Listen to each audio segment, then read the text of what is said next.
Aman, aman, aman, aman, aman, aman, ya, ya, vay.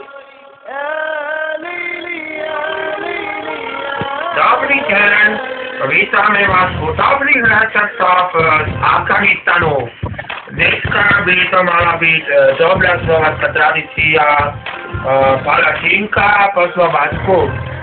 Ako na to by vám bol nejaký ten dlhý čas a chcel by som vám predstaviť dobrá receptúra, ktorú som naučila Stredná Európa, keď som ešte tu 3 bomba dávala pred 10 rokmi. Dobre, takže čo potrebujeme? 3 sady násady bomby.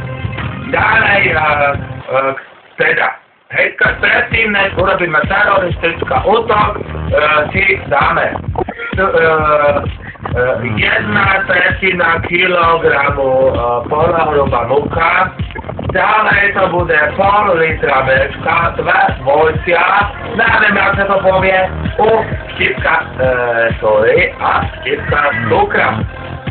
Ako na to? Keď to vymiešame a necháme ho ostať asi 20 minút, ďalej, aby sa nelepilo pri pečení, použijeme trošku oleja na pánvica. Po upečení ešte teple naplníme plnkou.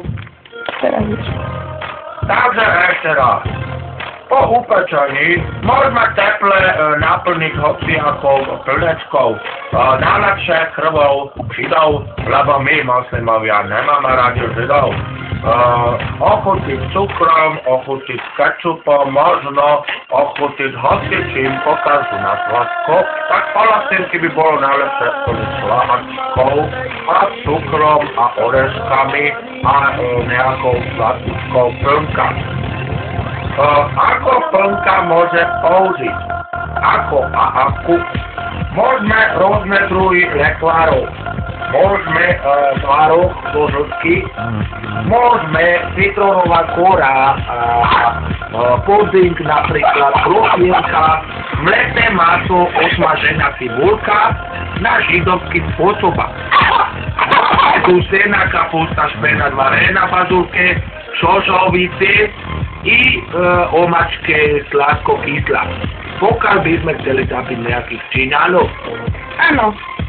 Takže toto bola dneska teória o najlepšia slovacká jedla, lebo my inštalovali sa sem, implementovali a o 5 rokov urobiť veľká teroristická útok na americká ambasáda v meste Bratislava.